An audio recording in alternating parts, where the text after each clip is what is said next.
Jack Lemmon loved acting.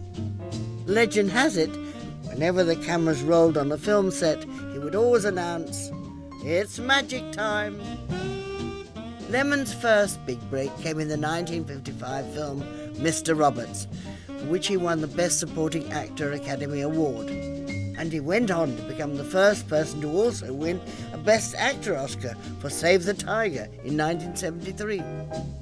A master of both comedy and drama, his desire to be an actor went back to his childhood, which he discusses here with Michael Aspel in an interview from 1970.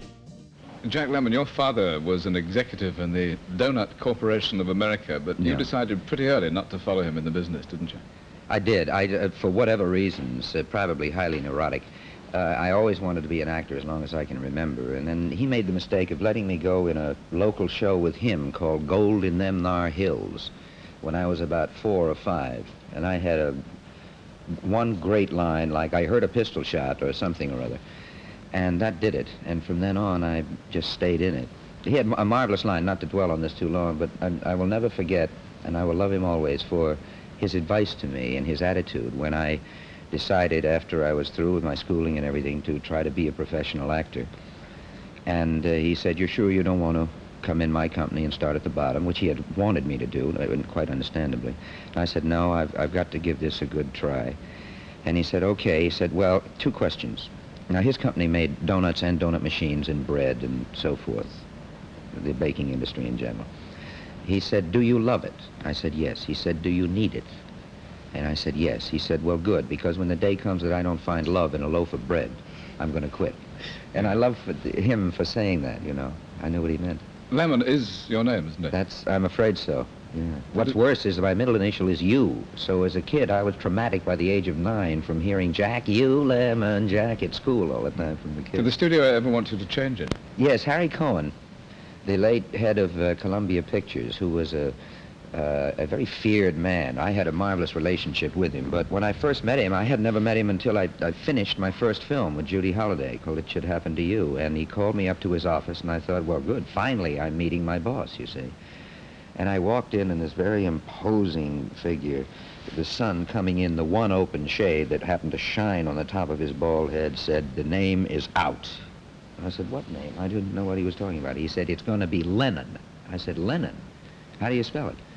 He said, Lennon instead of Lemmon. And I said, "And you pronounce it how?" He said, "Lennon." And as a joke, I said, "Oh, you better not do that because they'll think I'm a Russian revolutionary." And right away he said, "No, I looked it up. It's Lenin."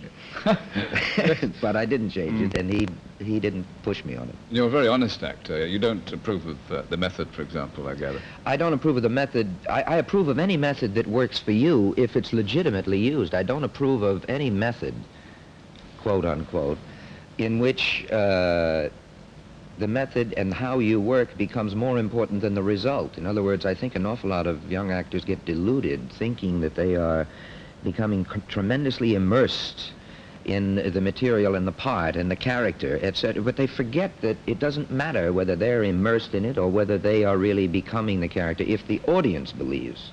They forget about the audience. The highest compliment, I think, that an actor can ever be paid is not you're great, you're terrific, you're magnificent, or any of those overdone bromides and superlatives, but that having once seen a particular performance, you can never imagine another actor playing that part.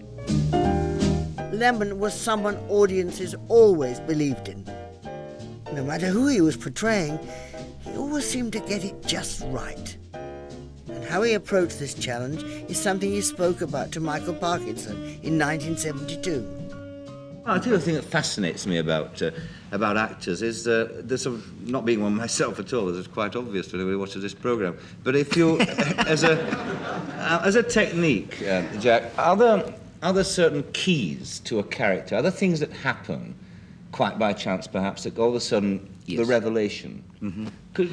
And it's a terribly difficult thing to explain, but they can. You can work and work for weeks and weeks. You can search and delve and dig and rehearse and everything, and you still haven't quite got him. It doesn't feel right. It isn't full, and it isn't there. And sometimes it gets worse and worse. You really are lost.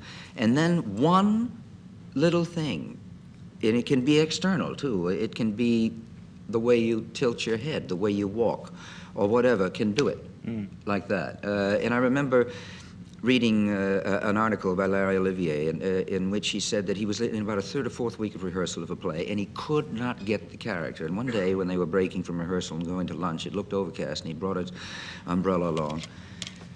And it wasn't yet raining, so he was carrying it like a cane. And all of a sudden, the whole part came to him as he walked across the street. He swears the entire part came to him after 3 weeks of nothing by the walk and the way he carried the thing. The whole manner, everything about him changed, and he had it. And it was there. It was irrevocable. And I can understand it. It can happen. It sounds silly, but it's true. Those little things can do it.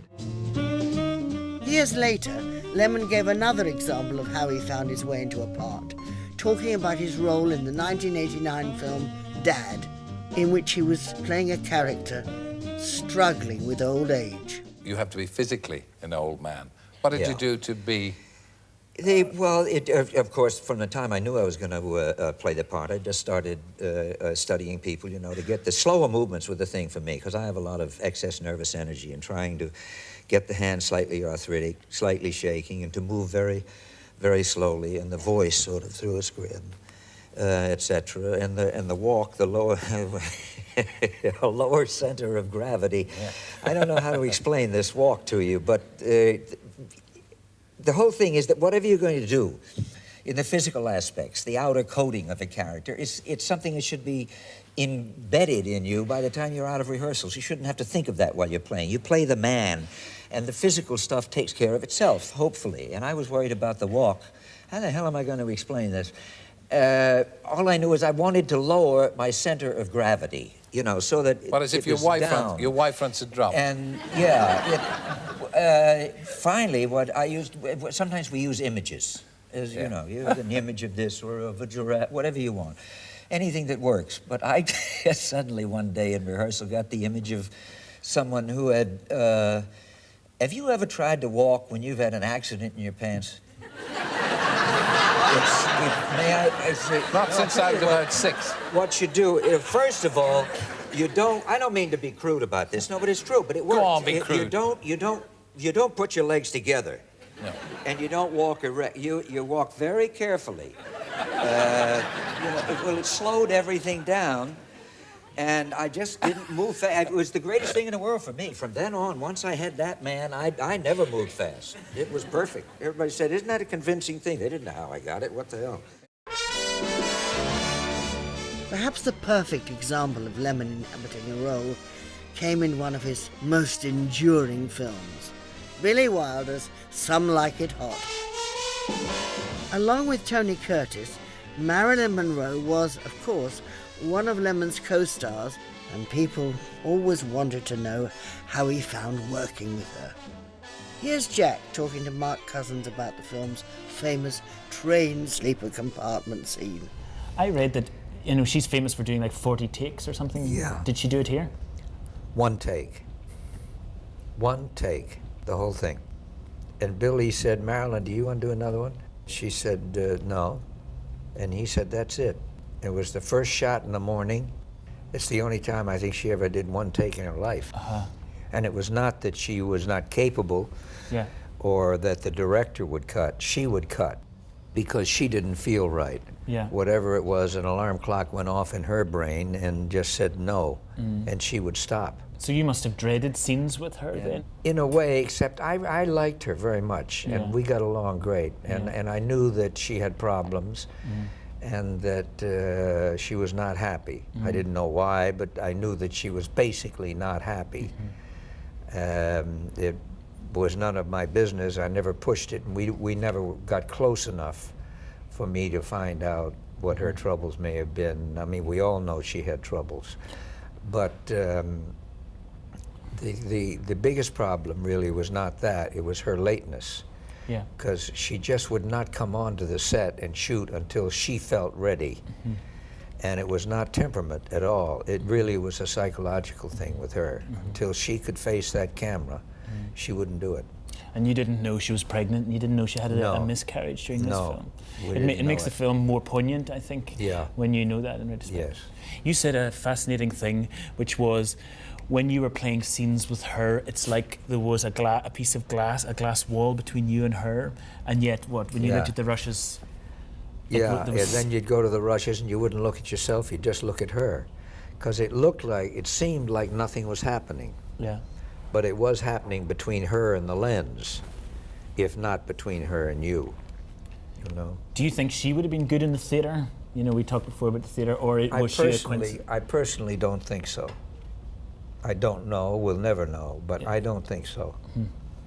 Right, let's look at this. I think she had a magic on film. I don't want her to know we're in cahoots. Oh, well, we won't tell anybody. We're not even Josephine. Maybe I better stay here till she goes back to sleep. You stay here as long as you like. I'm not crowding you, am I? No, it's nice and cozy.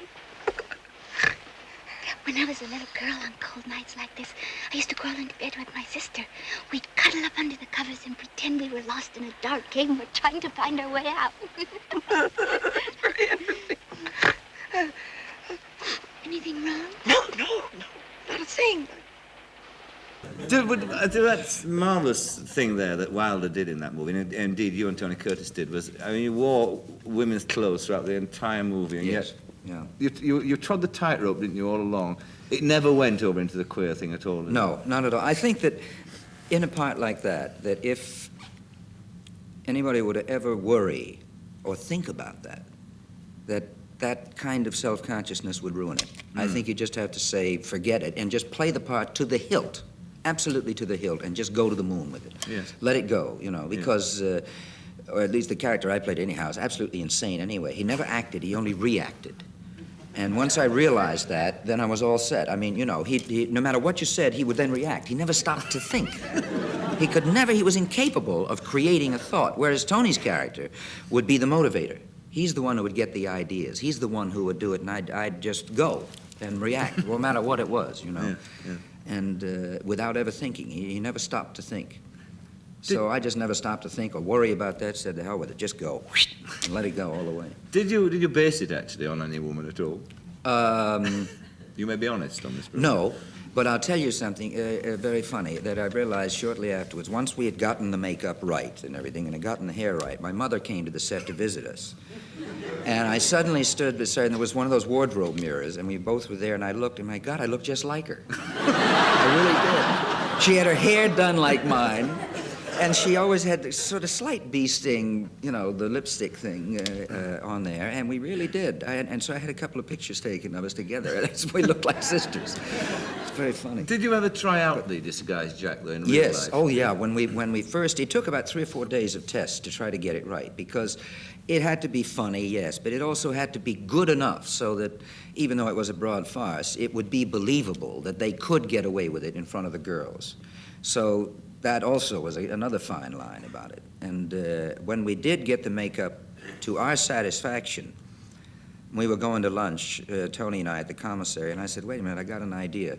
And there was a bunch of girls that were working on another film in the back lot of MGM, which is where we were doing the tests. It was not an MGM film, it was a United Artists film, but that's where we were shooting at the moment. And I said, I think they're going to the ladies' room, follow them. So he said, what? I said, great, follow them. So we did. And nobody batted an eyeball. We just went right on in. And I figured if we could get by with them, you know, then... So we told Billy, and he said, terrific, that's it. We don't change anything. Yeah. And that's how we ended up with the final makeup. Today, Some Like It Hot is considered one of cinema's greatest comedies. But Tony Curtis and Marilyn Monroe were by no means the only co-stars with whom Lemmon will be forever associated. What about the extraordinary Walter Matthau I mentioned earlier? You've done The Odd Couple and Whiplash Willie. Now, there's the laconic Matthau and the frenetic you. Is it a happy combination? Very. Again, I'm very close to him personally. I must say, I always hesitate if someone says, who's your favorite actor or favorite actress, because you don't wish to say someone is averse to somebody else, you know, for the sake of their feelings. But I've never worked with an actor I've enjoyed working with more than Walter, and that's just professionally, aside from the fact that we're very close friends. He is a marvelous, wonderful, thoroughly trained, disciplined, professional man of great good spirit to work with, and of course enormous talent, and a very considerate actor. He is concerned with his job within the scene, not just what he is going to do, you know. And it's a joy to work with him. He doesn't care where any camera is or anything else. He wants to work with you and not at you. And I tell you, it's usually you work at an actor and not with them.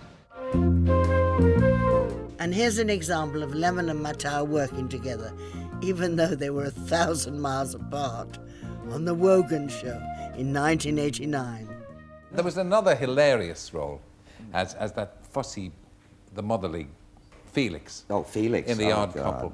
Well, I mean, we've got a little clip that's from that. not only a great role, but there I was playing with one of my very dearest friends, and Walter Matthau. Oh yeah, it's a joy. We've got a that's little not picture. even like work. That's sort of like just sitting down and chatting over breakfast or something. You know, He's an old pal.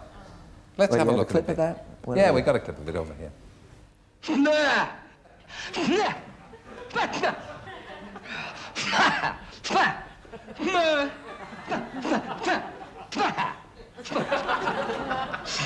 Stop that, will you? What are you doing? I'm trying to clear up my ears. You create a pressure inside your head. It opens up the eustachian tube. Did it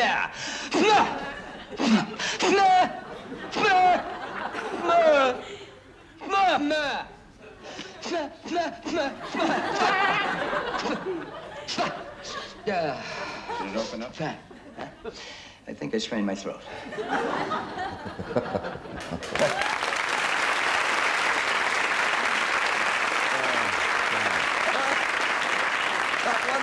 That wonderful clearing of the throat. I mean, I don't know, how did Walter Matthau keep a straight face? How did you keep a He keep a straight face. That was the toughest scene in the film for me because I could not look at Walter. Just those sly little, those looks of his just absolutely destroyed what he does. If he says hello, I'm on the floor. Well, let's see if he'll say hello to us now, because he's with us by satellite from Los Angeles. You're kidding. So can we call him in? Walter Matthau, are you with us? There is the man himself. That's my Walter.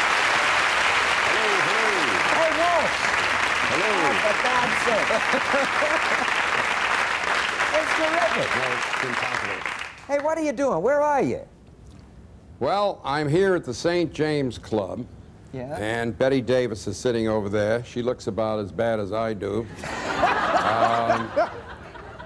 Gee, there's old Silvertongue. He's at it again. I'm here. I just want to say this fellow went to Harvard University and graduated, and his finest moment on the stage is when he went, yeah, yeah, yeah. He said, how are you doing, Jack? Terrific. I miss you. I miss Are you. you I'm all having right? a great time. Yeah. How do we get you back? How much do they want? I don't know. That's How up can to we the get critics. you back? We may find out No, very I mean, shortly. Aren't you being held hostage? Probably. Yeah. How are they treating you? Are you all right? I am terrific. I'm having a wonderful time. I'm working with some great You guys. never call me? You don't call? You don't write? You don't fax? All right, I'll call. I'll write. Why don't you fax? All right, I'll fax. What's going on over there? I'm doing a play, you dummy. You're in a play? Yeah. You mean you're acting? Yeah. I'm acting with some terrific guys. You'd love it.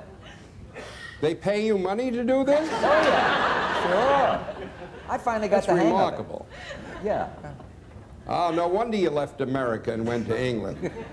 They give you money there. Oh, yeah. Sure. are you guys great That's friends? Do you two meet on a social level? I mean, or is it just pals in the movies? What do you do when you get together? Do you... Well, mainly every Christmas. Mainly His we wife listen to our is wives a very talk, extravagant woman. His wife buys me very expensive gifts, so I stay friendly with him.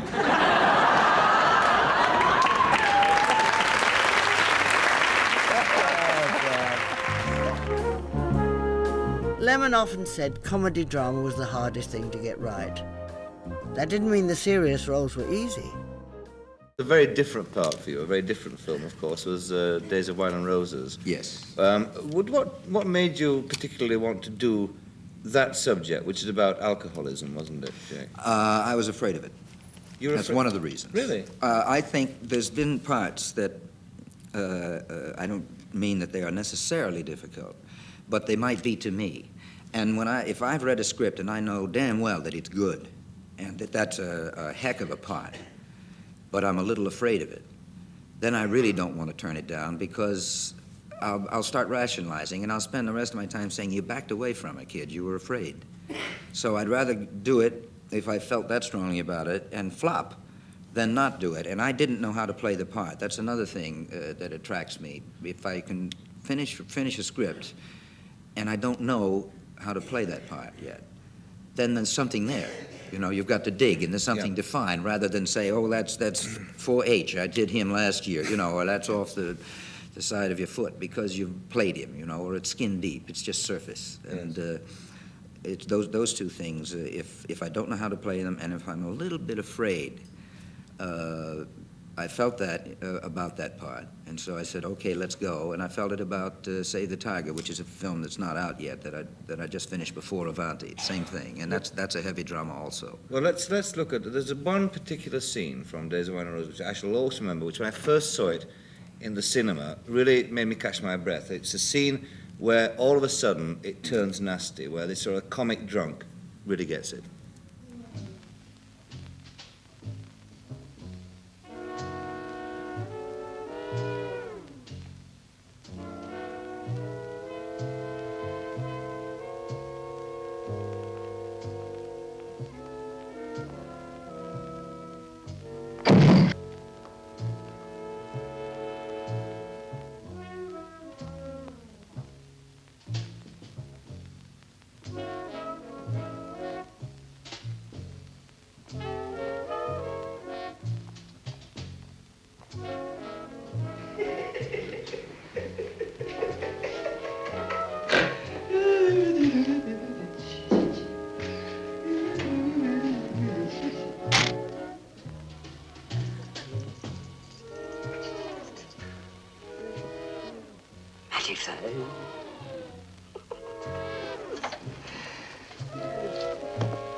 That's the most extraordinary blend, isn't it, of comedy and real drama. I mean, the flowers behind the back, that's pure Keaton, that, isn't it? It's just but that awful walk into that plate glass.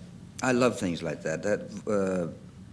Blake Edwards, who directed that, usually, it was interesting because Blake, I had done practically all comedies as far as films were concerned up to that point, and Blake had done practically all comedies, you know, Pink Panther, this, that. He's certainly more known as a comedy director. But I don't know why I got that crazy idea of picking the flowers. It was not in the script, of picking the flowers, of almost walking through the thing, and then having the elevator doors chop them off, so that later, in the middle of a dramatic fight, which comes after that, right, I could suddenly notice them and wonder what the hell happened to him, because he never did figure it out. I love if you can put comedy into drama. Yeah. I love it. It's because that's what life is like. We tend to sort of label films. If it's a comedy, it's supposed to be a comedy, and if it's a drama, it's a drama. That's why Billy in The Apartment did such a brilliant job of putting comedy and drama and romance together. He's done it again in Avanti, I think. And it's not easy, but it's always marvelous, sometimes even if it's just for relief. I remember being struck years ago when I saw Marlon, Marlon Brando, who else? When I saw Marlon in Streetcar Named Desire, which was one of the great performances I've ever seen by any actor, anywhere, anytime. This was in the theater prior to us doing it on film. Now, Streetcar Named Desire won the Pulitzer Prize and all of that, and certainly was a magnificent, heavy drama, but it had more laughs than any comedy running on Broadway that year. It had an enormous number of laughs, hundreds of them. And it ran very long because of that. They had to invent business all over the stage while people were laughing about every fourth or fifth line, and yet it had a tremendous power. And when you can combine comedy with drama like that, I think it's always much more telling. Let's have a look at another sequence from Days of Wine and Roses now, which shows this sort of heavy side that we were talking about. It's a sequence, in fact, when you're finally taking the cure, and you're in the straitjacket. Oh, yes.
Did you actually observe people going through? Yes, Did we you? are. We went, it was terrible. Both Lee Remick, who played in it with me, of course, and I went very often down to the drunk tanks, and we go down late at night to the Lincoln Heights jail and outside of Los Angeles, and observe them. It's frightening. The drying out tables, too. And the straitjackets and everything. It's really not the slightest bit exaggerated. They just go totally berserk. Terrifying. They're gone, so totally out of it. What effect did it have on your drinking habits? Drove me to drink. Naturally. What else would it do? A part like that? No, it didn't. I don't think it had any effect at all. Didn't it? Really. It didn't make you frightened of it? No, I still kept 2-3 bottles a day. Has drink ever affected your work? God, I hope not. I don't think so. I hope not. You'll have observed people in your business whose work it has affected. Yes, not very often. No. I've seen, there are some, and it's a pity. If they're going to drink when they work. I mean, that's, usually if drink affects an actor's work, it's because basically he's petrified in the first place. If he ever drinks before a performance, I mean, I don't give a damn how much he drinks afterwards, but the actor that drinks before to give himself a little lift or a boost is in trouble, I think, emotionally, because he really doesn't want to go out there in the first place, or he wouldn't do it. Another of Lemmon's heavier roles came in the 1982 controversial political drama, Missing.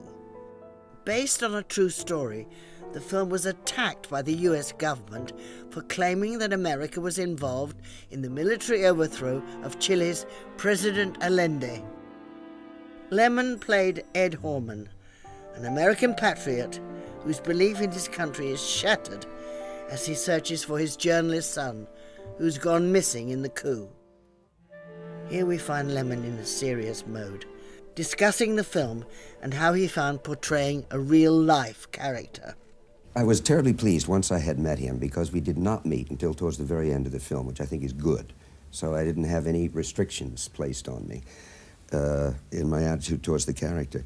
He, at least in the broad strokes, the general basic characteristics that I found from the pages are in Ed Horman, thank God. So I don't feel guilty that I portrayed a man who is quite different than the real man is. there's an innate decency and a dignity about him that's absolutely unflappable. It's quite wonderful. There's a great strength. He's got a big, strong rod up his back, you know, morally and ethically. He's a very principled man. I don't think that that man could tell a lie if his life depended on it. He's not capable of doing that, you know. Which also made me feel good because I feel that it's basically his story. We are not saying that there was complicity of the government. We are saying that Ed Horman says there was complicity in his mind. There's a big difference there. But I believe him. I really would tend to believe this man because he's intelligent, a very naive man as he started out, who was wised up quite rapidly to the ways of political life. And the fact that being an American does not mean that you are given preferential treatment all over the world. You know, I think we Americans think that because we sit naively over there in that huge country, untouched and unsurrounded. And we just somehow think that, well, you know, Americans are known all over the world. Anywhere we go, we'll be taken care of. Everything will be fine, you know. But that's not true, necessarily.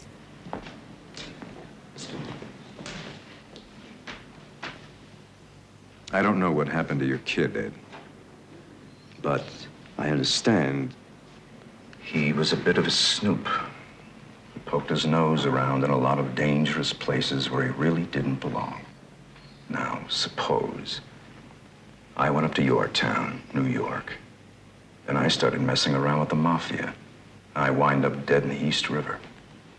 And my wife, or my father, complained to the police because they didn't protect me. They really wouldn't have much of a case, would they? You play with fire, you get burned. But did it worry you that the American government reacted against the film as it did? No, I was thrilled. I loved it. I'll tell you why. They would never have done it.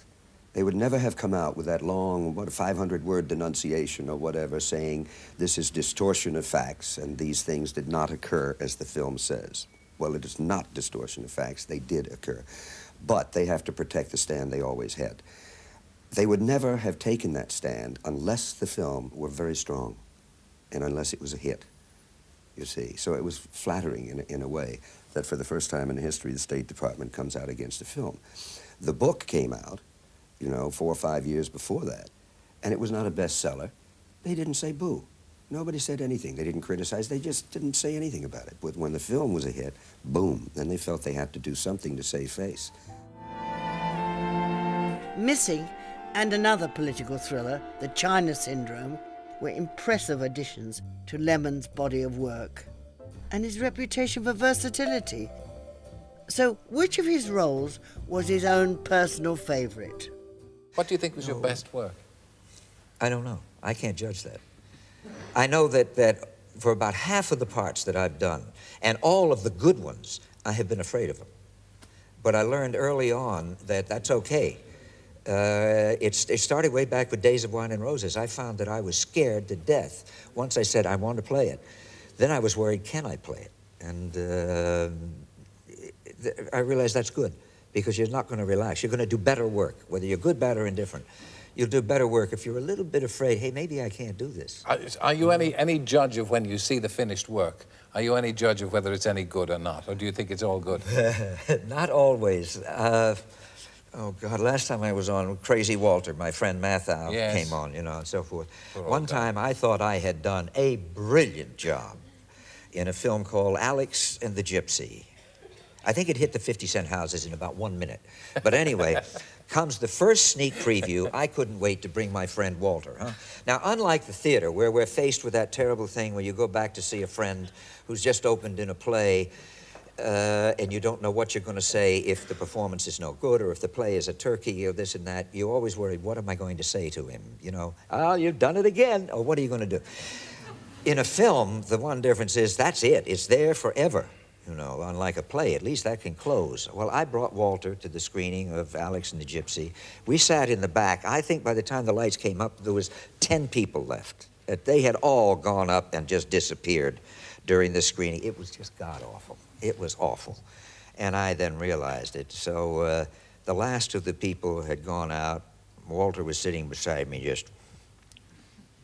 And I said, all right, Waltz, what do you think? He said, get out of it. It was my favorite. It was almost worth doing the film for that line. How the hell do you get out of a film? You know? That's a lot of help. But you can. Sometimes you think...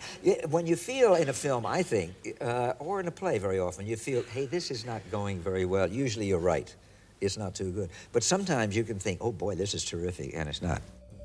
Failures like that were few and far between, but there might have been more had Lemmon been forced into one particular genre of film that he definitely didn't feel suited to.